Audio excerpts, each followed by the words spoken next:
என் தனிமையின் நிலை என்ன? கூட்டத்தில் இருக்கிற பொழுது யாராவது ஒரு சினிமா பாடலையோ படத்தையோ பார்த்தால் அஸ்தக்ஃபிருல்லாஹ், சுப்ஹானல்லாஹ், அல்லாஹ் உங்களுக்கு நேர்வழி காட்டட்டும், நல்ல மாதிரி பேசுவார்.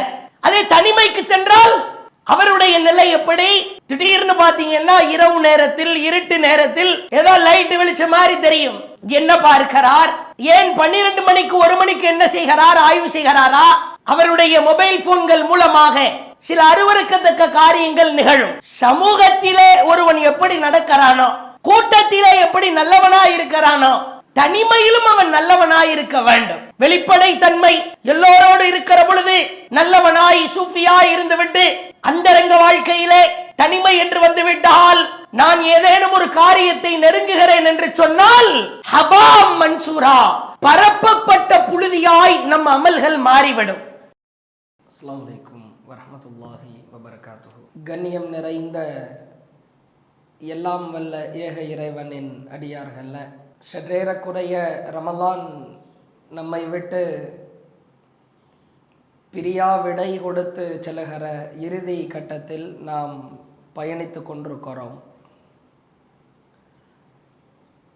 மறுமையில் மனிதனின் நிலை என்கிற முக்கியமான தலைப்பின் கீழாக தொடர்ச்சியாக பல அதிர்ச்சியூட்டுகிற செய்திகளை நாம் அறிந்து வருகிறோம். மறுமையில் மீசான் தராசில நன்மை தீமைகளை அல்லாஹ் நிறுத்து பார்க்கிறான். நன்மைகள் நிறுக்கப்படுகிற தருணம் என்பது ஒரு மனிதனுக்கு மிக முக்கியமான தருணம்.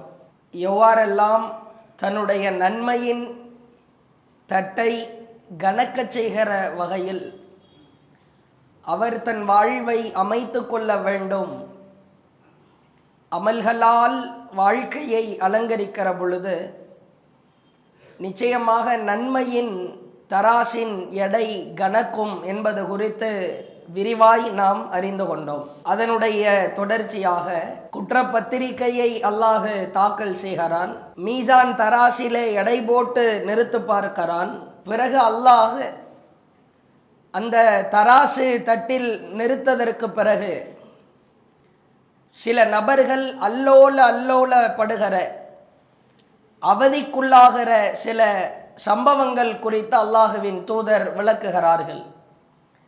அந்த முக்கியமான சம்பவங்களை நாம் அவசியம் அறிந்து வைத்திருக்க வேண்டும்.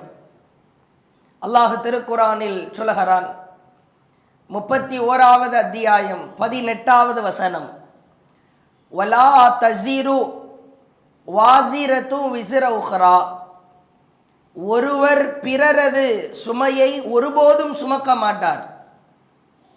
சொல்லிவிட்டு அல்லாஹ் அடுத்து சொல்லுகிறான், வ இன் ததுஉ முஸ்கலத்துன் இலா ஹிம்லிஹா, கனமான சுமையை சுமப்பவன் லா யுஹ்மலு மின்ஹு ஷை, அதை சுமப்பதற்காக யாரேனும் உதவிக்காக அவன் அழைத்தால் வலவு கான தா குர்பா, அழைக்கப்படுபவர் நெருங்கிய உறவினராகவே இருந்தாலும் சரிதான், அவர் பதில் கொடுக்க மாட்டார். எப்படிப்பட்ட ஆழமான வசனம் என்று பாருங்கள். எந்த தாய்க்காக, தந்தைக்காக, எந்த மகனுக்காக, மகளுக்காக, கணவனுக்காக, மனைவிக்காக பாடாய்ப்படுகிறானோ அவன் கண்களுக்கு முன்னால் நிற்பான். என்னை பெற்றெடுத்த தாய் நிற்பார், தந்தை நிற்பார், அவருடைய மகன், மகள், உயிராய் நேசித்தவர்கள் நிற்பார்கள். இவன் கனமான சுமையை சுமந்து கொண்டிருப்பான். மறுமையில் சுமை என்றால் பாவச்சுமைதான். நன்மையின் சுமைகள் கணக்காது, நன்மையின் சுமைகள் சிரமமாய் தெரியாது, நன்மையின் சுமைகள் வேதனை அளிக்காது. கனமான சுமைகளை இவன் சுமந்திருக்கிற பொழுது வலவு கானதா குர்பா, நெருங்கிய உறவினராகவே இருந்தாலும் கொஞ்சோண்டு என் சுமையில் சற்று பங்கெடுத்து கொள்ளுங்கள் என்று அவன் அழைத்தாலும் கூட கண்டுகொள்ள மாட்டார்கள். அப்படிப்பட்ட ஒரு நாள் என்று அல்லாஹ் மிக முக்கியமாக தெளிவுபடுத்துகிறார். அல்லாஹ் இதன் மூலமாக நமக்கு சொல்ல வருகிற மிக முக்கியமான செய்தி என்ன? யாரும் யாரையும் கண்டுகொள்ள மாட்டார்கள். என்னத்தான் உலகத்தில் எவ்வளவுதான் பாசமாய் நேசமாய் இருந்தாலும் மறுமையிலே வந்து நிற்கிற பொழுது கண்டுகொள்ள முடியாத ஒரு சூழலாய் மாறிவிடுவார்கள். உண்மையான சுயநலம் என்பது, உண்மையில் தன்னை காப்பாற்றிக் கொள்ள வேண்டிய நிலை என்பது அந்த நேரத்தில் தான் தெரியும் என்பது குறித்து அல்லாஹ் விளக்குகிறார். உலகத்திலே நாம் வாழுகிறோம், நல்லவர்களாய் வாழுகிறோம், கெட்டவர்களாய் வாழுகிறோம். நம்மோடு சேர்ந்து சில கெட்டவர்களும் அங்கம் வகிக்கிறார்கள், அவர்களோடு தொடர்பு வைத்துக் கொள்கிறோம். அப்படிப்பட்ட கெட்டவர்களோடு பழகுகிற நாம் அவர்கள் செய்கிற பாவமான காரியத்தில் நாமும் மூழ்கிவிட்டோம் என்று சொன்னால் நம்முடைய நிலை கேள்விக்குறிதான். எனக்கு உண்மை என்னவென்று தெரியும், சத்தியம் என்னவென்று தெரியும், எது சரி எது தவறு, எது ஹலால் எது ஹராம் என்பதையெல்லாம் விளங்கி வைத்திருக்கிற நான் கெட்டவனாயிருக்கிற என் நண்பரிடத்திலோ என் உறவினரிடத்திலோ என்னுடைய உற்றார் இரத்தபந்த நபர்களிடத்திலோ நான் அதை ஆமோதிக்கிற பொழுது என்னுடைய நிலையும் வழிகேடுதான் என்று அல்லாஹ் தெளிவுபடுத்துகிறார்.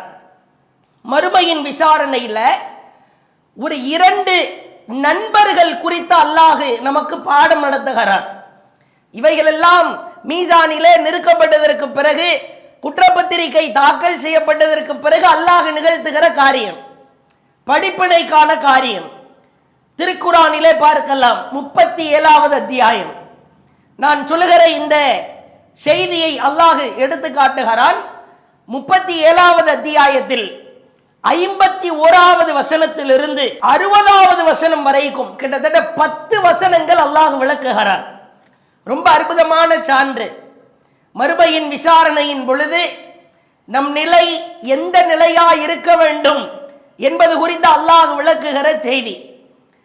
2 நண்பர்கள், ஒருவன் நல்லவன், இன்னொருவன் கெட்டவன், அயோக்கியன். இந்த நல்லவனையும் கெட்டவனையும் அல்லாஹ் உயிர் கொடுத்து எழுப்புகிறார். நமக்கு அல்லாஹ் டெமோ காட்டுகிறான், எக்ஸாம்பிள், உதாரணத்தை காட்டுகிறான்.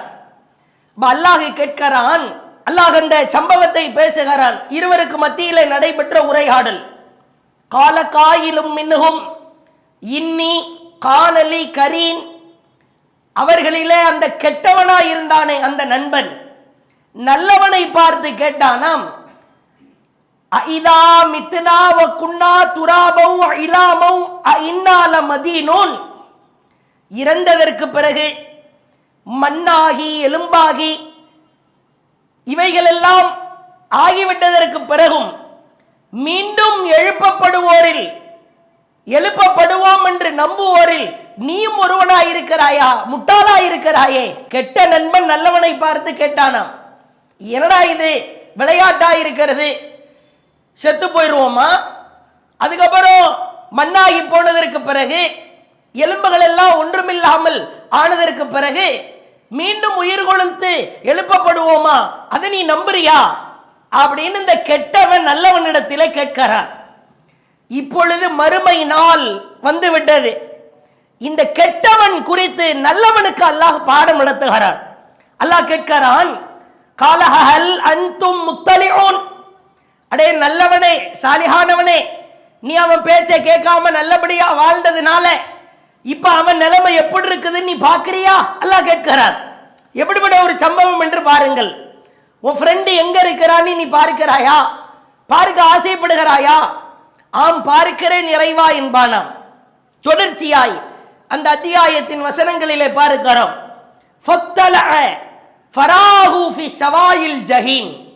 இந்த நல்ல நண்பன் அந்த கெட்ட நண்பனை எட்டி பார்த்தால் நரகத்தின் ஆழத்தில், மத்திய பகுதியில் ஆழத்தில் இருப்பதை கண்டு அடுத்து பேச ஆரம்பிக்கிறார்.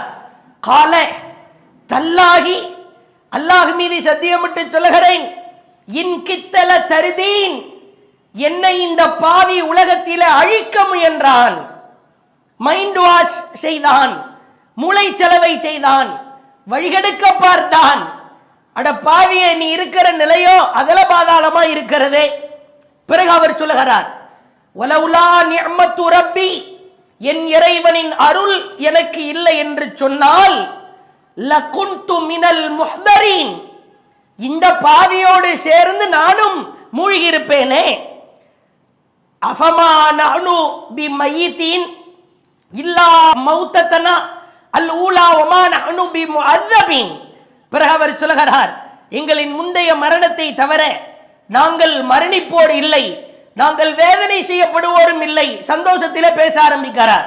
சொல்லிவிட்டு சொல்கிறார் 37வது அத்தியாயம் 60வது வசனம், இன்ன ஹாதா லஹுவல் ஃபௌசுல் அதீம், இதுதான் எனக்கான மகத்தான வெற்றி. உலகத்திலே வாழ்பவர்களுக்கு நடுவில் அல்லாஹ் எடுத்து காட்டுகிற சம்பவம். நீ எத்தனையோ கெட்டவனோடு வாழ்வதற்கான வாய்ப்பு இருக்கும், அந்த சூழல் அமைந்திருக்கும். மார்க்கத்தை கடைபிடிக்காத, அல்லாஹ்விற்கு கட்டுப்பட்டு நடக்காத எத்தனையோ பாவிகளோடு கூட்டு சேருகிற ஒரு சூழல் எல்லாம் உனக்கு அமைந்தாலும் கூட நீ இறைவனை நம்பி மறுமையை நம்பி வாழ்கிற பொழுது நீ அழிய மாட்டாய். பார்க்கலாம், கூட்டு சேருகிற நபர்களை எல்லாம் பாருங்கள். ஒரு பெருங்கொண்ட குடும்பம் கூட்டு சேருகிறார்கள், மார்க்கத்திற்கு மாற்றமாய் நடக்கிறார்கள். அல்லது நட்பு உறவு இல்லாத, இரத்தபந்த உறவில்லாத நண்பர்கள் என்ற அடிப்படையில் நீண்ட நெடிய ஆண்டு காலம் கூட்டு சேருகிறார்கள், ஹராமான காரியத்தில் ஈடுபடுகிறார்கள், மார்க்கத்திற்கு மாற்றமாய் வாழ்கிறார்கள். இவர்கள் குறித்தெல்லாம் அல்லாஹ் மறுமையில் எச்சரிக்கை செய்வதாக அல்லாஹுவின் தூதரவர்கள் மிக தெளிவாய் நமக்கு விளக்குகிறார்கள். இது ஒரு முக்கியமான செய்தி. அடுத்து மறுமையின் விசாரணையில மிக அவலப்படுகிற அகோரத்தின் உச்சத்திலே நிற்கிற ஒரு முக்கியமான சம்பவம் குறித்து அல்லாஹுவின் தூதர் எச்சரிக்கை செய்கிறார்கள். அல்லாஹுவின் தூதர் சொல்லுகிற செய்தி சஹீஹ் முஸ்லிமிலே பார்க்கலாம். இன்னும் முஸ்னத் அஹ்மது, இப்னு மாஜா போன்ற நபிமொழி தொகுப்பிலும் பதிவு செய்யப்பட்டிருக்கிறது. அல்லாஹுவின் தூதர் கேட்கிறார்கள், ஹல் தத்ரூன மினல் முஃப்லிஸ், திவாலாகி போனவன் என்றால் உங்களுக்கு யார் என்று தெரியுமா? நபி தோழர்களுக்கு மத்தியிலே கேட்கிறார்கள், திவாலாகி போனவன் யாருன்னு தெரியுமா? காலு அல் முஃப்லிஸ் ஃபீனா, எங்களிலே திவாலாகி போனவர் என்றால் யா ரசூலல்லாஹ் மல்லா திர்ஹம் லஹு வலா மதா, தீனாரு திர்ஹம் அவர் வாழ்வாதாரத்திற்கு தேவையான பொருட்கள் இவைகள் எல்லாம் இல்லாதவர் தானே திவாலாகி போனவர். அல்லாஹுவின் தூதர் அடுத்து சொன்னார்கள், இன்னல் முஃப்லிஸ மின் உம்மத்தி, என் உம்மத்திலே திவாலாகி போனவர்கள் மையத்தி யௌமல் கியாமா, மறுமை நாளிலே வருவார்கள். ரசூலுல்லாஹ் பயன்படுத்துற வார்த்தையை கவனிக்கணும். நூஹ் அலைஹிஸ்ஸலாம் சமூகத்திலிருந்து வருவாங்கன்னு சொல்லல, இப்ராஹிம் நபி சமூகத்திலிருந்து வருவாங்கன்னு சொல்லல. இன்ன மின் உம்மத்தி, ஏன் சமுதாயத்திலிருந்து வருவாங்க. குற்றப்பத்திரிகை தாக்கல் செய்யப்படும். நிறுத்து பார்க்கிற தராசு நிறுத்து பார்ப்பதற்கு ஒன்றும் இருக்காது. திவாலாகி போனவனாய் வருவான். அல்லாஹுவின் தூதர் சொன்னார்கள், அவன் எப்படி வருவான் தெரியுமா? நபிகளார் சொல்லுகிற செய்தியை கவனிக்கிற பொழுதே அந்த செய்தியின் உக்கரம் நமக்கு விளங்குகிறது, உச்சபட்ச முக்கியத்துவம் விளங்குகிறது. பிஷியாமின் நோன்புடன் வருவான், சலாத்தின் தொழுகையுடன் வருவான், ஜகாத்தின் ஜகாத்தோடு வருவான். சும்மாவெல்லாம் வர்றது கிடையாது. உலகத்திலே வாழ்கிற பொழுது ரமதான் மாதத்திலே நோன்பு நோட்டிருப்பான், தொழுகையை நிறைவேற்றி இருப்பான், கரெக்டா அக்யூரேட்டா 102% கணக்கு பார்த்து ஜகாத்து கொடுத்திருப்பான், தர்மத்தை அள்ளி அள்ளி கொடுத்திருப்பான். அப்படிப்பட்டவன் வருவான். அல்லாஹுவின் தூதர் சொன்னார்கள், வயஅதி கது ஷதம இர்தஹாதா வகதஃபஹாதா வஅக்கல மாலஹாதா, அவன் என்ன செய்வான்? மற்றொருவரை, தான் வாழ்ந்த காலகட்டத்தில் மற்றொருவரை திட்டி இருப்பான், ஒருவர் மீது அவதூறு சொல்லி இருப்பான், ஒருவரது பொருளை முறைகேடாய் புசித்திருப்பான், ஒருவரது இரத்தத்தை சிந்தி இருப்பான், ஒருவரை அடித்திருப்பான். சொல்ல ஒரு பெரிய பட்டியல் போடுறாங்க. தொழுகையோடு வருவான், நோன்போடு வருவான், ஜகாத்து தர்மங்களோடு வருவான். ஆனால் மனிதர்களுக்கு மத்தியில் நீதமாய் நடந்திருக்க மாட்டான், அநியாயம் செய்திருப்பான், அட்டூழியத்தில் ஈடுபட்டிருப்பான், அடித்திருப்பான், திட்டியிருப்பான், அவதூறு பேசியிருப்பான், புறம் பேசியிருப்பான். இப்ப அல்லாஹ்வுடைய தூதர் சொன்னாங்க, அவருடைய நன்மைகளில் இருந்து தொழுத தொழுகை, நோற்ற நோன்பு, கொடுத்த ஜகாத்து, அவைகளில் இருந்து யாரை இவன் திட்டினானோ, யாரை இவன் அவதூறு பேசினானோ அவர்களுக்கு எடுத்து கொடுக்கப்படும். ஒருவேளை இவன் செய்த நன்மைகள் தீர்ந்து விடுமானால், இவன் யாரை திட்டினானோ, ஏசினானோ, அவதூறு சொன்னானோ அந்த மனிதனின் பாவத்தில் இருந்து இவனுக்கு கொடுக்கப்படும். அல்லாஹ்வின் தூதர் சொன்னார்கள், அவருடைய நன்மைகளில் இருந்து எடுத்து கொடுப்பதற்கு முன் நன்மைகள் தீர்ந்து விட்டால் அந்த மனிதரின் பாவங்களில் இருந்து சில எடுக்கப்பட்டு இவர் மீது போடப்படும். அல்லாஹ்வின் தூதர் சொல்லிவிட்டு சொன்னார்கள், ஃபத்துரிஹத் அலைஹி சும்ம துரிஹ ஃபின்னார். நன்மைகள் எல்லாம் முழுமையாய் கொண்டு வந்த அந்த மனிதன் நிறுத்து பார்ப்பதற்கு ஒன்றுமில்லாத காரணத்தினால் மற்றவனின் பாவச் சுமைகளை எல்லாம் சுமந்து கொண்ட இவன் ஃபத்துரிஹ ஃபின்னார், நரகத்திலே விசாலமாய் வீசப்படுவான். நரகத்தின் ஆழத்திற்கு பயங்கரமான வேகத்திலே இவன் வீசப்படுவான். திவாலாகி போனவன். இன்றைக்கு நாம் நஷ்டம் ஏற்படலாம், போன நஷ்டத்தை லாபத்தை சம்பாதித்துக் கொள்ளலாம். ஆனால் இன்றைக்கு மனிதர்களுக்கு மத்தியிலே உள்ள நடைமுறையை பாருங்கள். சர்வ சாதாரணமாய் மற்றவனை பற்றி பேசுகிறார். மற்றவனை பற்றி பேசுவதற்கு நமக்கு என்ன தகுதி இருக்கிறது? நான் சாலிஹானவனாகவே இருக்கட்டும், இபாதத்தை செய்பவனாகவே இருக்கட்டும், அதனால என்ன? அல்லாஹ் திருக்குர்ஆனிலே சொல்கிறான், உன்னை நீயே பரிசுத்தப்படுத்திக் கொள்ளாதே. ஒருவர் தொழுகைக்கு வர மறுக்கிறார், நல்ல காரியம் செய்யல, அவருக்கு எடுத்து சொல்ல வேண்டுமே ஒழிய அவனை விட நீ சூஃபியாக நினைத்து கொண்டு பேசக்கூடாது. மற்றவரை திட்டுவது, பேசுவது, அவதூறு பேசுவது. இன்றைய காலகட்டத்தில் நான் அடுத்தவனை பற்றி பேச மாட்டேன்னு ஒருத்தர் ஒரு முடிவெடுக்கிறாரு. அப்படின்னா அது எதற்கு சமமானது தெரியுமா? என் வாயை ஒரு பெரிய துணியை வைத்து கட்டிக்கொள்ள போகிறேன் என்பதற்கு சமமானது. அப்படித்தான் செய்ய முடியும். அடுத்தவனை பத்தி நான் பேச மாட்டேன்னு முடிவெடுத்தா பெரிய பிளாஸ்டரை எடுத்து ஒட்ட போறேன். வாயை திறந்தாலே அருகில் இருக்கிற நபர்கள் அவன் என்ன செய்தான், இவன் என்ன செய்தான். குறிப்பாக சகோதரிகளிடத்திலே இந்த வழக்கம் இருப்பதை பார்க்கிறோம். ஒரு குடும்பத்திலே இருக்கிற பெண் குறித்து பேச ஆரம்பிப்பார்கள். மாமியார் என்ன செய்தால், மருமகள் என்ன செய்தால், மகன் என்ன செஞ்சா, கணவர் என்ன செஞ்சா, இதெல்லாம் நமக்கு தேவையா?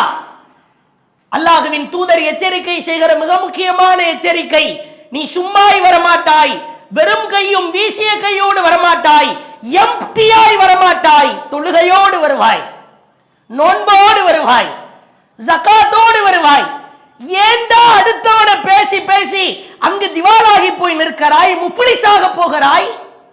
பேசாதே, நீ எப்படி இருக்கிறாய் என்று பார். 5வது அத்தியாயம் 105வது வசனத்தில் அல்லாஹ் சொல்கிறான், யா அய்யுஹல்லதீன ஆமனு, ஈமான் கொண்டவர்களே, அலைக்கும் அன்ஃபுஸக்கும், உங்களை நீங்களே தற்காத்துக் கொள்ளுங்கள். லா யதுர்ருக்கும் மன் தல்ல இதா ததைத்தும், உங்களை நீங்களே கவனிக்க ஆரம்பித்தால் நான் எப்படி இருக்கிறேன், என் வாழ்க்கை எப்படி இருக்கிறது, என் சூழல் எப்படி இருக்கிறது என்று உங்களை நீங்களே கவனிக்க ஆரம்பித்தால், லா யதுர்ருக்கும் மன் தல்ல, உங்களை வழிகெடுப்பதற்கு உலகத்தில் எவனடா இருக்கிறான்? அல்லாஹ் கேட்கிறான். உன்னை யாரால வழிகெடுக்க முடியும்? நான் எப்படி இருக்கிறேன் என்று நீ பார்க்க ஆரம்பித்தால் உன் வாழ்க்கை பரிசுத்தமாகிவிடும். இப்ப இவர்கள் இந்த திவாலாகி போனவன் லிஸ்ட்ல ஒரு காலத்திலே வந்துடக்கூட. டீ கடையில 4 பேர் சேருகிறார்கள், அல்லது ஒரு கூட்டமாய் பள்ளிவாசலாக இருந்தாலும் சரிதான். ரமலான் மாதத்திலே பெண்கள் சிலர் கூடுகிறார்களா, அல்லாஹ்விற்கு பயந்த சிலரை தவிர, விரல் விட்டு எண்ணப்படுகிற சிலரை தவிர, இது போன்ற பேச்சுக்களில் இருந்து எங்களை தற்காத்துக் கொள்ள வேண்டும் என்று நினைக்கிற சிலரை தவிர பெரும்பான்மையான மக்கள் அடுத்தவர்களை பேசி பேசி நாசமாய் போவதை பார்க்கிறோம். மறுமையின் கொடூரத்தை இத்துணை நாட்கள் விளக்கினோம். அந்த கொடூரத்திற்கு நன்மைகளை, தொழுகையை, நோன்பை, ஜகாத்தை எடுத்து செல்கிற பொழுது ஒன்றுமில்லாத மனிதர்களாய் நீ மாறுவாய் என்று சொன்னால் இதைவிட பேரிழப்பு ஒன்றும் இருக்காது. அதே போன்று நீங்கள் பார்க்கலாம், அல்லாஹுவின் தூதர் சொன்னார்கள், மறுமையில் கேவலப்பட்டு அவமானப்பட்டு நட்டம் அடைகிற ஒரு சாரார். இதெல்லாம் இந்த எடை போட்டு நிறுத்ததற்கு பிறகு உள்ள காரியம். நான் சொல்லுகிற அனைத்துமே நன்மையோடு, நான் உலகத்தில் அதிகப்படியான நன்மை செய்திருக்கிறேன், அதிகமாக வணக்க வழிபாடுகளை செய்திருக்கிறேன் என்ற ஆத்ம திருப்தியில வர்ற ஒருத்தன். அல்லாஹுவின் தூதர் சொல்லுகிற மிக முக்கியமான செய்தி இப்னு மாஜா என்கிற நபிமொழி தொகுப்புல 4245வது செய்தியாக பார்க்கலாம். அல்லாஹுவின் தூதர் சொன்னார்கள், நன்றாக கவனிக்க வேண்டும், இது போன்ற எடை போட்டு நிறுக்கப்படுகிற பொழுது ஒன்றுமில்லாத நபர்களின் பட்டியலிலே நாம் சேர்ந்து விடக்கூடாது. அல்லாஹுவின் தூதர் சொன்னார்கள், அக்வாமன் மின் உம்மதி, என்னுடைய சமுதாயத்தில் யௌமல் கியாமா, மறுமை நாளிலே ஒரு கூட்டம் வருவார்கள். இதுவும் மின் உம்மதி தான், என் சமுதாயத்தில் ஒரு கூட்டம் வருவார்கள். எப்படி வருவாங்க தெரியுமா? அவர்களை பார்த்தாலே பிரம்மி பூட்டுகிற வகையில் வருவார்கள். ஆச்சரியமாயிருக்கும், பார்க்கிற பொழுதே விழிகளை எல்லாம் உயர்த்தி பார்க்கிற வகையில இருக்கும்.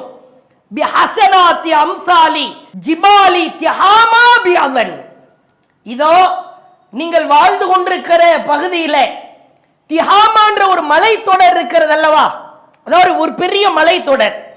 நீங்க ஹஜ்ஜுக்கோ உம்ராவிற்கோ செல்லுகிற பொழுது உங்களுடைய கைடன்ஸ் கிட்ட இந்த திஹாமான்ற இடம் எங்க வருதுன்னு கேளுங்க, சில கிலோமீட்டர் தூரம் காட்டுவார்கள். இவ்வளவு திஹாமா தான், இவ்வளவு பெரிய, அதாவது ஒரு இடத்துல, குறிப்பிட்ட இடத்துல இருக்கிற மலை, அதை சொல்லவில்லை அல்லாஹ்வுடைய தூதர். திஹாமான்னா ஒரு நீண்ட நெடிய மலை தொடர், ஒரு குறிப்பிட்ட தூரத்திலிருந்து குறிப்பிட்ட எல்லை வரைக்கும் இருக்கும். அல்லாஹ்வின் தூதர் சொன்னார்கள், இந்த திஹாமா மலை தொடர் அளவிற்கு அம்சாலி ஜிபாலின் திஹாமா பிஹஸனாத், நன்மைகளை கொண்டு வருவார்கள். இப்ப ஆச்சரியமா நபி தோழர்கள் அல்லாஹ்வின் தூதரிடத்தில் கேட்டுக்கொண்டே இருக்கிறார்கள். பிறகு ஃபயஜஅலுஹல்லாஹு அஸ்ஸ வஜல், அந்த திஹாமா மலை தொடர் அளவிற்கு அவன் கொண்டு வந்த நன்மையை ஹபாம் மன்சூரா, அல்லாஹ் பரப்பப்பட்ட புழுதியை போன்று அவன் கண்களுக்கு முன்னால் ஆக்கிவிடுவான். இவ்வளவு பெரிய பேரிழப்பு என்று பாருங்கள். இதை விட ஒரு கேவலம், அவமானம், நட்டம் இருக்குமா? கண்ணுக்கு முன்னாடி நம்முடைய கடை எரிகிற பொழுது, நம்முடைய பணமெல்லாம் பறிபோகிற பொழுது, நாம் சேர்த்து வைத்த முதலீடுகள் எல்லாம் அப்படி கண்களுக்கு முன்னால் அழிகிற பொழுது ஒரு மனிதன் அதில் பார்க்கிற வேதனை எவ்வளவு ரணமாயிருக்கும். அதையெல்லாம் விட சின்ன சின்னதா பெருசு பெருசா வாழ்நாள் முழுக்க திஹாமா மலை தொடர் அளவிற்கு அவன் சேர்த்து வைத்த நன்மைகளை எல்லாம் ஹபாம் மன்சூரா, அப்படியே ஊதி விடுற புழுதி மாதிரி அல்லாஹ் ஆக்குகிறானாம். இதை கேட்டுவிட்டு நபி தோழர்களில் சிலர் அப்படியே நடுங்கி விடுகிறார்கள். என்ன சொல்லுகிறீர்கள் அல்லாஹ்வின் தூதரே? தியாமா மலையளவுக்கெல்லாம் ஒருத்தனால நன்மையை செய்ய முடியுமா? செய்திருக்கிறானே, அப்படி செய்தவனை கூட ஒன்றுமில்லாமல் அல்லாஹ் ஆக்குகிறானே. உடனே அடுத்து அல்லாஹ்வின் தூதரிடத்தில் கேட்கிறார்கள். கால சௌபான், சௌபான் அவர்கள் கேட்கிறார், யா ரசூலல்லாஹ், அல்லாஹ்வின் தூதரே, சிஃப்ஹும் லனா, எங்களுக்கு அவர்கள் யார் என்று சொல்லுங்கள். ஜல்லிஹிம் லனா, அவர்களின் அடையாளங்கள் எப்படி இருக்கும் என்று காட்டுங்கள். அல்லாஹ் நகூனு மின்ஹும், அவர்கள் கூட்டத்தாரில் நாங்கள் ஆகிவிடாமல் இருக்க வேண்டுமே. அவங்க யாருன்னு சொல்லுங்க, அவங்க அடையாளத்தை எங்களுக்கு காட்டுங்க. பிறகு வநஹ்னு லா நஅலம், நாங்கள் அவர்களை அறியாமலா இருக்கிறோம். இப்படி ஒரு கூட்டத்தார் ஏன் உம்மத்துல வருவாங்கன்னு சொல்றீங்க, அவர்களை நாங்கள் அறியாமல் இருக்கிறோமா?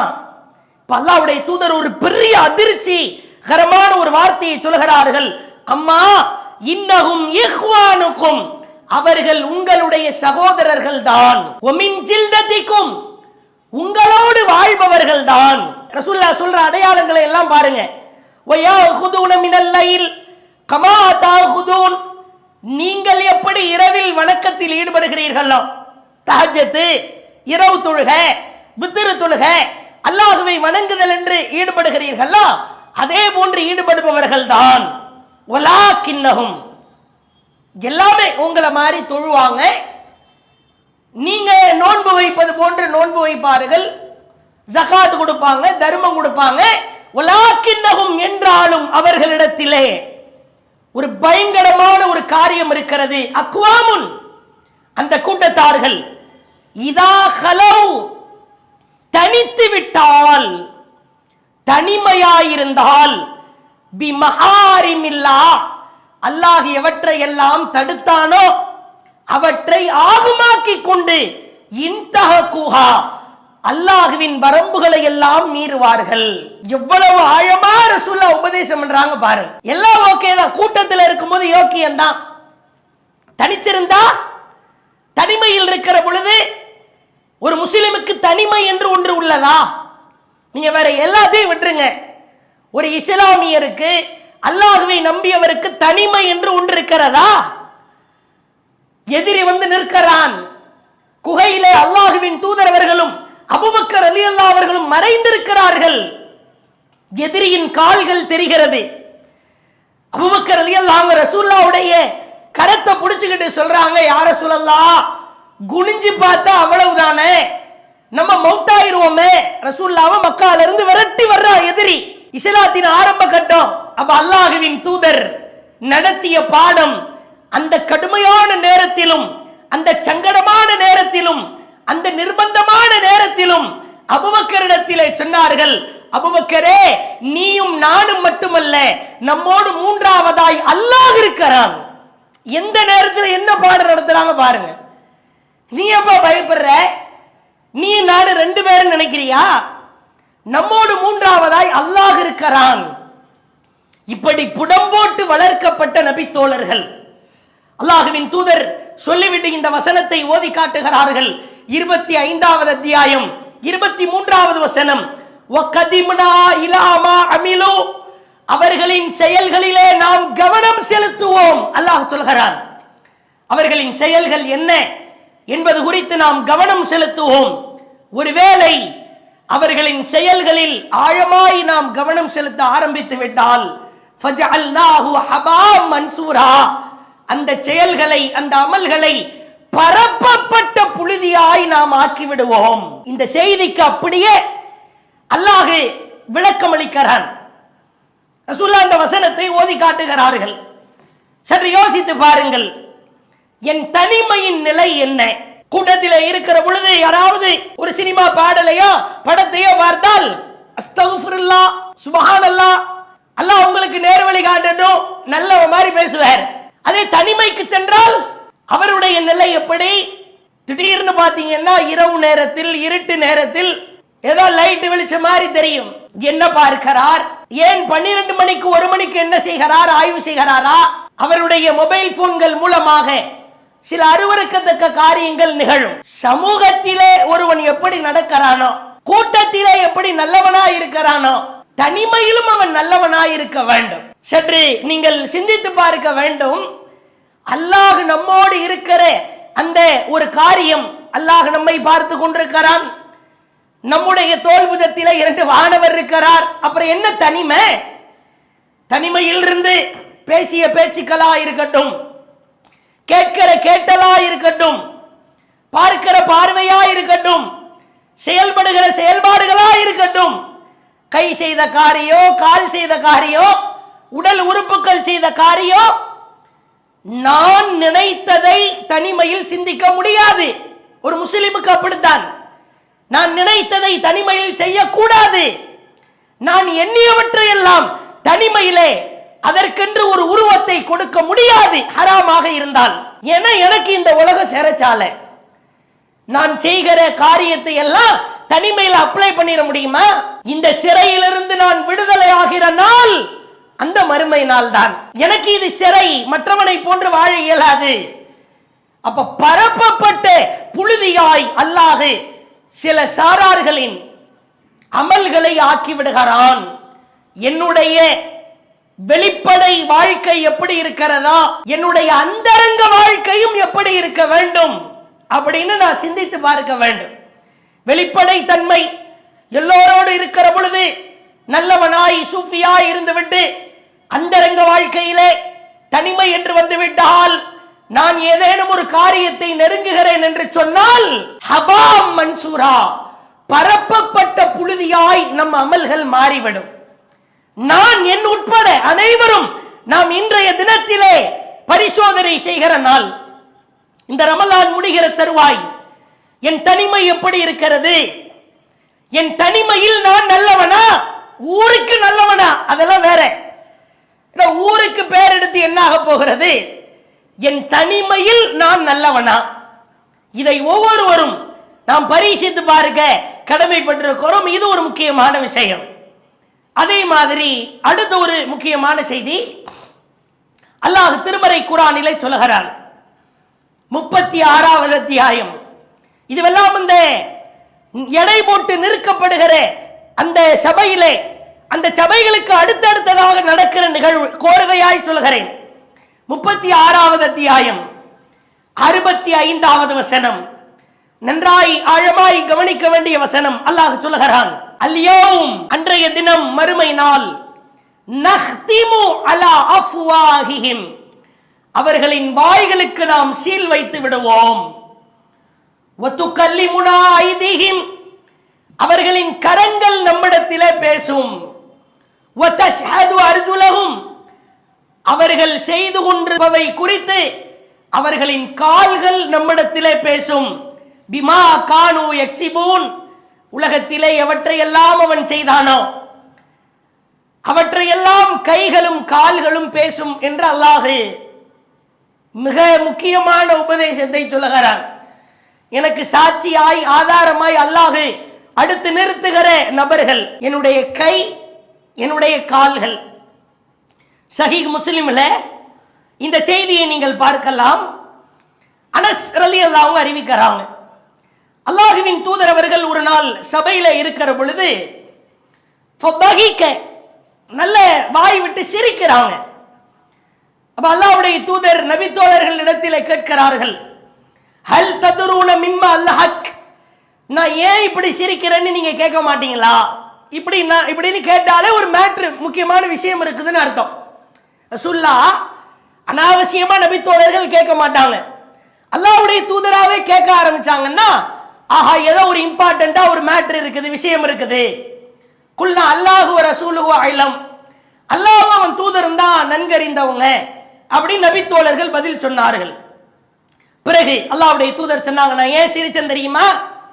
நாளை மறுமையிலே மின் முகாத்தபத்தில் அப்தி ரப்பஹு, ஒரு அடியான் அல்லாஹ்விடத்திலே வந்து பேசுவான். என்ன பேசுவான்? யா ரப்பி, என் இறைவா, அலம் துஜிர்னி மினத் துல்ம், எனக்கு நீ அநியாயம் செய்வதிலிருந்து உன்னை நீயே தடுத்து கொண்டாய்தானே? யகுல் பலா, அல்லாஹ் சொல்லுவான், ஆமாம், உனக்கு நான் எந்த அநியாயமும் செய்ய மாட்டேனே. அப்ப இவர் பெரிய ஜீனியஸாக நினைத்து கொண்டு அல்லாஹ் கிட்ட இவர் கேட்கிறாரா? ஃபயகுல் அப்படின்னா, ஃபஇன்னி லா அஜீசு அலா நஃப்ஸி இல்லா ஷாஹிதம் மின்னி, நீ எனக்கு எதிரா எந்த சாட்சியையும் கொண்டு வரக்கூடாது, என்னிலிருந்தே நீ சாட்சியை கொண்டு வா.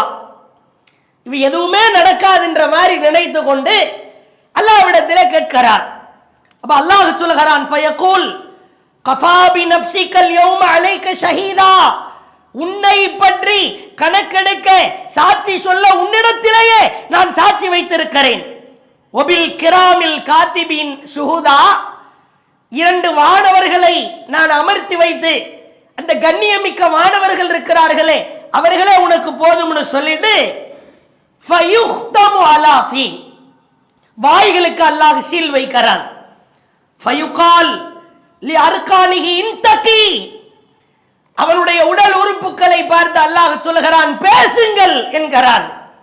உடனே அவனுடைய ஃபயன்திகு பி அமாலிஹி, அவனுடைய அமல்கள் குறித்து அவனுடைய வாய் பேச முடியாத சூழல்ல கைகள் பேசுகிறது, கால்கள் பேசுகிறது, தோள்கள் பேசுகிறது. இப்பொழுது அல்லாஹ் அந்த உறுப்புகளுக்கும் அவனுக்கும் மத்தியிலே ஒரு உரையாடலை வைக்கிறானாம். வாயிலிருந்து சீல் எடுத்ததற்கு பிறகு, என்னுடைய உறுப்புகளே, அந்த அடியான் தன் உறுப்பிடத்திலே பேசுகிறானாம், உங்களுக்கு நாசம் உண்டாகட்டும், நீங்கள் தொலைந்து போங்கள், உங்களுக்காகத்தானே இவ்வளவு நேரம் இறைவனிடம் வழக்காடினேன், என்ன போய் நீங்க போட்டு கொடுத்துட்டீங்களே. அப்ப அவர்கள் சொல்லுவார்களாம், அனைத்தையும் பேச வைத்த அல்லாஹ் எங்களை பேச வைத்திருக்கிறான். ஏண்டா இதெல்லாம் உலகமா? நீ என்னடா நினைச்சுக்கிட்டு இருக்கிற?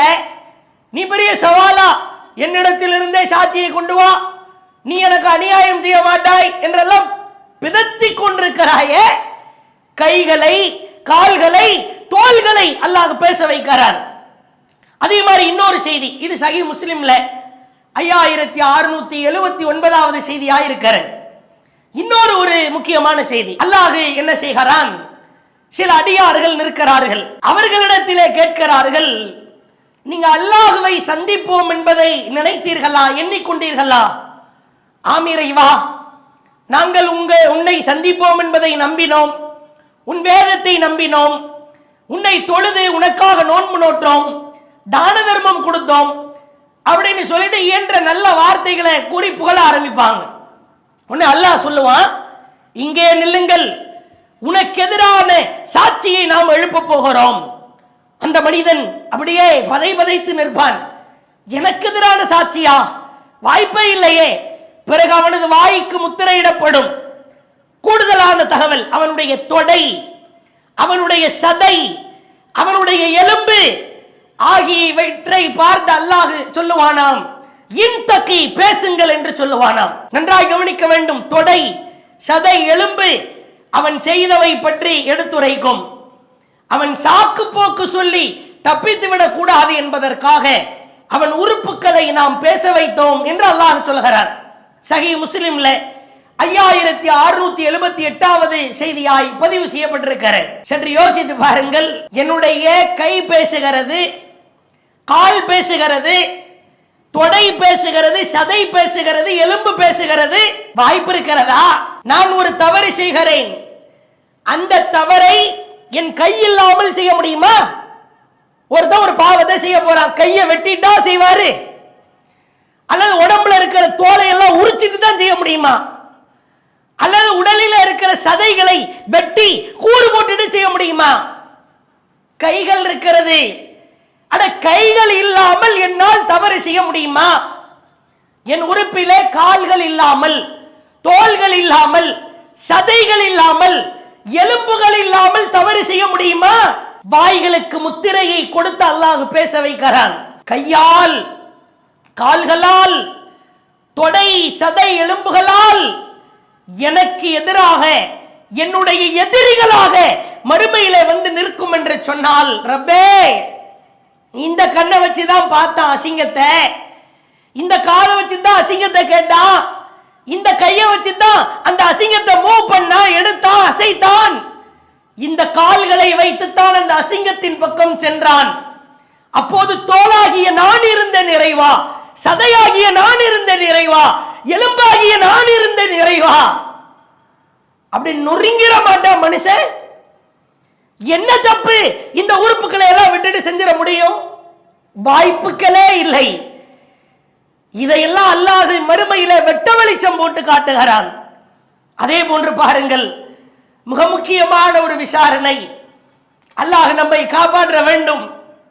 அல்லாஹ்வின் விசாரணையிலே இப்பொழுது நாம் ஒரு பாவம் செய்கிறோம். உலகத்தில் அல்லாஹ் கிட்ட மன்னிப்பு கேட்கிறோம். ஒரு பெரும் பாவத்தையே ஒருவர் செய்கிறார், செய்யக்கூடாத பாவத்தை செய்து விட்டார். அல்லாஹ்விடத்திலே மன்னிப்பு கேட்பார். அல்லாஹ் மன்னித்து விட்டானா இல்லையா என்று எப்போது தெரியும்? மறுமைக்கு போனா தான் தெரியும். அறியாமை காலத்தில் ஒரு பாவம் செய்தார், செய்யக்கூடாத அருவருக்கத்தக்க ஒரு பாவத்தை செய்து விட்டார், அல்லாஹ்வின் சன்னிதானத்திலே வீழ்ந்து விட்டார். அந்த பாவம் மன்னிக்கப்பட்டதா இல்லையா என்று மறுமைக்கு சென்றால் தான் தெரியும். அதே போன்று பாருங்கள், என்னுடைய விசாரணை நடக்கிற பொழுது நாம் முன்னரே சொல்லி இருந்தோம், குழுமி இருக்கிற அனைவருக்கும் ஒவ்வொருவரின் விசாரணையும் வெட்ட வெளிச்சமாக்கப்படும். அப்துல்லா என்ன தப்பு செஞ்சாருன்னு ஆதம் அலைஹிஸ்ஸலாம்ல இருந்து கட்டகடைசி மனுஷன் வரைக்கும் தெரியும். எல்லா நபர்களும் பார்ப்பார்கள், காதுகளிலே விழும். இவ்வளவு பெரிய அயோக்கியனா, இவ்வளவு பெரிய பாவம் செஞ்சானா? என்னை விசாரிக்கிற பொழுது என் தாய் இருப்பார், என் தந்தை இருப்பார், என் மனைவி நிற்பார், என் பிள்ளைகள் நிற்கும். யார் பேச்சாளராய் இருந்தாரோ அவர் நிற்பார், யாருக்கு உபதேசம் சொல்லப்பட்டதோ அவர்கள் நிற்பார்கள், ஆலிம்கள் நிற்பார்கள், மார்க்கம் படிக்காதவர்கள் நிற்பார்கள், நபிமார்கள் நிற்பார்கள், மலக்குமார்கள் நிற்பார்கள். எப்படிப்பட்ட ஒரு சூழல் என்று பாருங்கள். சுபஹானல்லாஹ். மறுமையின் விசாரணையிலே இந்த ஒரு விசாரணை நமக்கு கிடைக்க வேண்டும் என்பதை நாம் உளமாற அல்லாஹ் கிட்ட பிரார்த்தனை பண்ணணும். அப்படிப்பட்ட ஒரு முக்கியமான விசாரணை அல்லாஹ்வின் தூதர் சொன்னார்கள், சஹீஹ் முஸ்லிமிலே பார்க்கிறோம், அல்லாஹ் நஜ்வா என்கிற விசாரணையை நடத்த போகிறான். நஜ்வா விசாரணை மிக அற்புதமான விசாரணை. கோடான கோடி மக்கள் குழுமி இருக்கிற பொழுது அல்லாஹ் ஒரு அடியானை அழைக்கிறான். அந்த அடியான் ரப்பு பேச போகிறான். ரப்பு இறைவன் அந்த அடியானிடத்தில் உரையாட போகிறான். இறைவன் அந்த அடியானிடத்தில் உரை நிகழ்த்துவதற்காக கோடான கோடி உலக மக்களுக்கு மத்தியிலே அல்லாஹ் நஜ்வா ஒரு திரை ஒன்றை போடுகிறான். இந்த மாதிரி ஒரு விசாரணை நமக்கு நடக்கணும். இல்லை என்றால் கேவலம் தான், அவமானம் தான். எவ்வளவு கண்ணியமாய் வாழ்ந்த நான் மறுமையிலே போய் இழிவாகிவிடக் கூடாதே. அல்லாஹ் அந்த அடியான், இதற்கு மத்தியில ஒரு திரை, இதற்கு அப்பால் பில்லியன் ட்ரில்லியன் மக்கள்கள். இங்கே என்ன நடக்கிறது அங்கே நிற்பவர்களுக்கு தெரியாது. எவ்வளவு கண்ணியமான விசாரணை என்று பாருங்கள். இப்பொழுது அல்லாஹ்வின் தூதர் அந்த சுவாரஸ்யமான சம்பவத்தை சொன்னார்கள். இன்னல்லாஹ யுத்னில் முஃமின் ஃபயதஉ அலைஹி கனஃபஹு வயஸ்துருஹு. அல்லாஹ் ஒரு திரை ஒன்றை போடுகிறான். அத்தஅரிஃபு தம்பகதா. அந்த அடியாரிடத்தில் அல்லாஹ் கேட்கிறான், இந்த பாவத்தை நீ செஞ்சியா? அத்தஅரிஃபு தம்பகதா, இந்த பாவத்தை நீ செஞ்சியா? இப்படியே ஒவ்வொரு பாவமா அல்லாஹ் பட்டியல் போடுகிறான். ஃபயகூலு நஅம், இறைவா நான் செய்தேன் இறைவா, இறைவா நான் செய்தேன் இறைவா, இந்த பாவத்தை செய்தேன் இறைவா என்று ஒப்புக்கொள்வான். இதா அக்கர்ரஹு பிதுனூபி, இப்படி பெரும் பெரும் பாவம், சிறு சிறு பாவம், அத்துணை பாவங்களையும் அல்லாஹ் அவனிடத்திலே கேட்டுக்கொண்டே இருப்பான். உடனே அந்த அடியான் நினைப்பானாம், வராஃபி நஃப்ஸிஹி அன்னஹு ஹலக், இன்றைய தினம் நாம் அழிந்து விட்டோம், ஐயோ. திரைய போட்டு வேற தனியா ஸ்பெஷலா ஒரு விசாரணை நடக்கிறது என்று சொன்னால் அவன் நினைப்பான், ஐயோ நாம் அழிந்து விட்டோம், நாம் நாசமாக போகிறோம், ஒரு பாவத்தை விடாம அல்லாஹ் ஒவ்வொன்றா நம்மை கேட்கிறானே என்று அவன் நினைப்பான். இப்பொழுது அல்லாஹ் சொல்லுவானாம், சதர்துஹா அலைக ஃபித் துன்யா, நீ செய்த இந்த பாவங்களை நான் உலகத்திலே உனக்கு வெளிக்கொண்டு வரவில்லை, உன் கண்ணியத்தை பாதுகாத்தேன். வஅனா அக்ஃபிருஹா லக அல்யௌம், இன்றைய தினமும் இந்த பாவத்தை நான் மன்னித்து விட்டேன். ஃபயுதா கிதாப ஹஸனாத்திஹி, உன் புத்தகம் முழுக்க நன்மையாய் மாற்றி விட்டேன். சொல்லிவிட்ட அல்லாஹ் சொல்லுவானாம், உனக்கு ஏன் இந்த காரியத்தை நான் செய்கிறேன் தெரியுமா? அல்லாஹ்வின் தூதர் விளக்குகிறார்கள், நீ உலகத்திலே வாழ்கிற பொழுது பிற மனிதனின் மான விஷயத்திலே, மரியாதை விஷயத்திலே நீ கண்ணும் கருத்துமாய் இருந்தாய். அவன் மானத்தை மறைக்க வேண்டும் என்று விரும்பினாய். ஒரு விஷயம் வருகிறதா, அவனுக்காக வரிந்து கட்டிக்கொண்டு அவனை கேவலப்படுத்த வேண்டும், அவமானப்படுத்த வேண்டும் என்று நினைக்கவில்லை. ஒரு முஸ்லிமின் மானத்தை நீ மறைத்த காரணத்தினால் உன் மானம் இந்த இடத்திலே காற்றிலே பறக்காமல் இருக்க நான் திரை போட்டு பாதுகாத்து விட்டேன், உன்னை நான் மன்னித்து விட்டேன், உனக்கு நான் நன்மையை வழங்கி விட்டேன் என்று அல்லாஹ் சொல்லுவானாம். மற்றொரு செய்தியில, அபூதாவுதிலே பதிவு செய்யப்பட்ட செய்தி, ரொம்ப அற்புதமான செய்தி. இதே செய்தி அல்லாஹ்வின் தூதர் விளக்குகிறார்கள். திரை ஒன்று போடப்படும், அல்லாஹ் அந்த அடியானை அழைப்பான், அவன் தோல் புஜத்தில் தன் கரத்தை போடுவான், போட்டுவிட்டு கேட்பான், இந்த பாவத்தை செய்தாயா?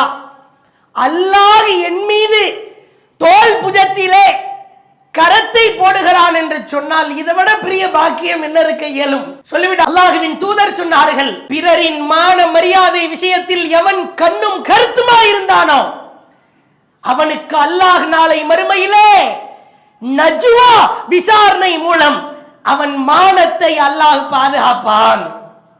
உலகத்திலும் கேவலம் இல்லை, மறுமையிலும் கேவலம் இல்லை.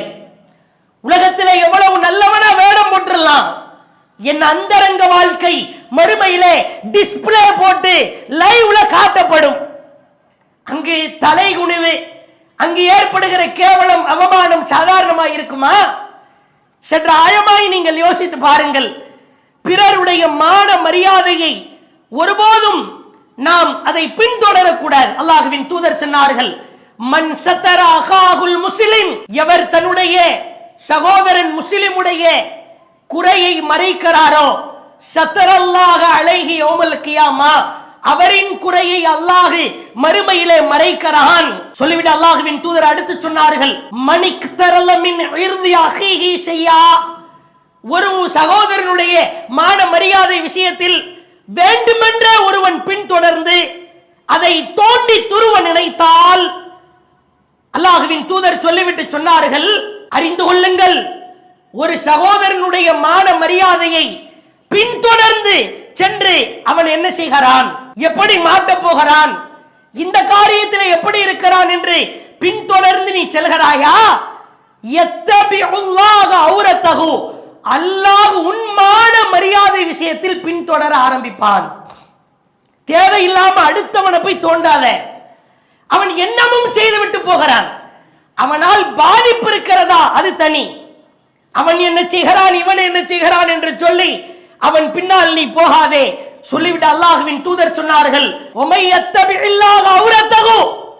அல்லாஹ் யாருடைய மானத்தை பின்தொடர ஆரம்பிக்கிறானோ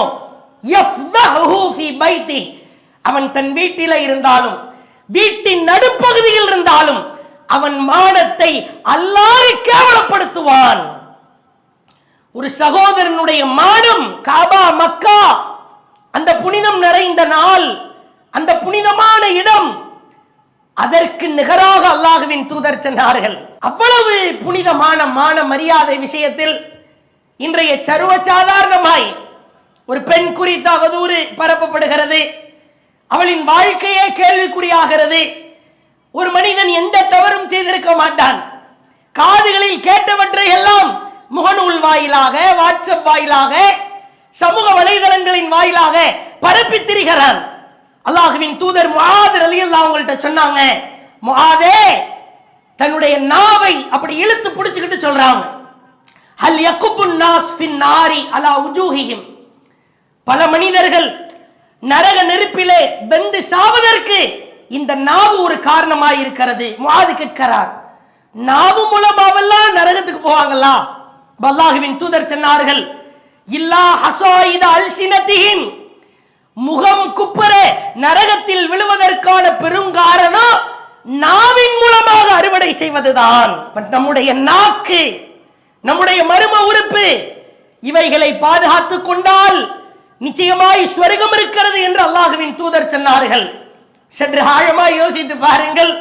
உலக மக்களுக்கெல்லாம் நடுவிலே ஒரு திரை ஒன்றை போட்டு என்ன அருகிலே வந்து நின்று, மனிதா, உலகத்திலே உன்னை கண்ணியப்படுத்தியது போல் இங்கும் உன்னை கண்ணியப்படுத்துகிறேன் என்று ரப்பு சொல்கிறான் என்று சொன்னால், இப்படிப்பட்ட ஒரு விசாரணை நமக்கு நடைபெற வேண்டும். அல்லாஹ்வின் திருக்குர்ஆன் வசனம் நமக்கு தெளிவுபடுத்துகிறது. இந்த உலகத்திலே முஸ்லிமாய் வாழ்பவர்கள், இவர்களுக்குத்தான் மறுமையிலே வெற்றி கிடைக்கும். அல்லாஹ் குர்ஆனில் நாளை மறுமையிலே முஸ்லிம் அல்லாதவர்களின் புலம்பல் குறித்து பேசுகிறான். ருபமா யவத்துல்லதீன கஃபரு, அல்லாஹ்வை மறுத்த பாவிகள் சொல்லுவார்கள், லவ்கானு முஸ்லிமீன், உலகத்திலே வாழ்கிற பொழுது நாங்களும் முஸ்லிம்களாக இருந்திருக்க கூடாதா? மறுமையிலே அந்த புலம்பல், கதறல், கூச்சல் சப்தத்தை நாம் கேட்போம். நாங்க முஸ்லிமா இருந்திருக்க கூடாதா? நாங்க இஸ்லாமியனா இருந்திருக்க கூடாதா? நாங்க அல்லாஹ்வை நம்பி இருக்க கூடாதா? அல்லாஹ்வுடைய தூதரை நம்பி இருக்க கூடாதா இந்த நாளிலே தோற்று விட்டோமே என்று புலம்புவார்களாம். இறுதியாய் பாருங்கள், அல்லாஹ் திருக்குரானிலே மிக முக்கியமான ஒரு வசனத்தை சொல்கிறான். நரகவாசிகள் என்று முடிவாகிவிட்டால் அந்த நரகவாசிகள் சொர்க்கவாசிகளை பார்த்து அழைப்பார்களாம். 7வது அத்தியாயம் 50வது வசனம். வனாதா அஸ்ஹாபுன் நார், நரகவாசிகள் அஸ்ஹாபுல் ஜன்னா சொர்க்கவாசிகளை அழைப்பார்களாம். சொர்க்கவாசிகளே, எங்களால் இந்த வேதனையை தாங்க முடியல. பிறகு அவர்கள் கதறி துடித்து கேட்கிற வார்த்தையை பாருங்கள். அன்னாஃபீது அலைனா மினல் மா, அந்த சொர்க்கத்தில் இருந்து கொஞ்சோண்டு தண்ணீர் எடுத்து இங்க மேனியில ஊற்ற முடியுமா? மிம்மா ரஸககுமுல்லாஹ், அல்லது அல்லாஹ் உங்களுக்கு சொர்க்கத்தில் சாப்பிடுறதுக்கு ஏதாவது ரிஸ்க் கொடுத்திருப்பான் தானே, அதை இங்க மேல தூக்கி போடுறீங்களா? எங்களால தாங்க முடியல அப்படின்னு நரகத்திலே நுழைந்தவன் புலம்புகிற பொழுது சொர்க்கவாசிகள் சொல்லுவார்களாம், காலு இன்னல்லாஹ ஹர்ரமஹுமா, இவ்விரண்டையும் அல்லாஹ் உங்களுக்கு ஹராமாக்கி விட்டான். எப்படிப்பட்ட மறுமை என்று பாருங்கள். அல்லாஹ் காப்பாற்ற வேண்டும். தப்பி தவறி மறுமை நாளிலே நரகவாசிகளில் ஒருவராய் நாம் ஆகிவிடக் கூடாது. அப்படிப்பட்ட ஒரு கேவலத்தை நாம் அடைந்து விடக் கூடாது. சொர்க்கத்தின் அந்த தண்ணீர் கூட ஹராமாகிவிடும். அல்லாஹுவின் மகத்தான பேரருளால் இந்த 8 நாட்கள் மறுமை சம்பந்தமான தலைப்பு என்பது விசாலமானது. புரட்ட புரட்ட படிக்க படிக்க எழுத எழுத வந்து கொண்டே இருக்கும். அல்லாஹுவின் பேரருளால் இந்த 8 நாட்களில் மிக முக்கியமான மறுமை குறித்த தகவல்களை நாம் உங்களிடத்திலே ரத்தின சுருக்கமாய் சமர்ப்பித்திருக்கிறோம். அல்லாஹும்ம லா துஹ்ஸினி யௌமல் கியாமா, அல்லாஹும்ம லா துஹ்ஸினி யௌமல் கியாமா, அல்லாஹும்ம லா துஹ்ஸினி யௌமல் கியாமா. இறைவா, மறுமையிலே எங்களை கேவலப்படுத்தி விடாதே என்ற பிரார்த்தனையை அதிகம் அதிகம் கேட்டு மறுமையில் வெற்றி பெற்ற கூட்டத்தாரில் அல்லாஹ் நம் அனைவரையும் ஆக்கி அருள் புரிவானாக. வாஹிர் தஅவானானில் அல்ஹம்துலில்லாஹி ரப்பில் ஆலமீன். அஸ்ஸலாமு அலைக்கும் வரஹ்மத்துல்லாஹி வபரகாத்துஹு. இஸ்லாம் மற்றும் சமுதாய செய்திகளை அறிந்து கொள்ள தமிழ்நாடு தௌஹீத் ஜமாஅத் யூடியூப் பக்கத்தை உடனடியாக சப்ஸ்கிரைப் செய்து கொள்ளுங்கள். மேலும் பெல் பட்டனையும் கிளிக் செய்து கொள்ளுங்கள்.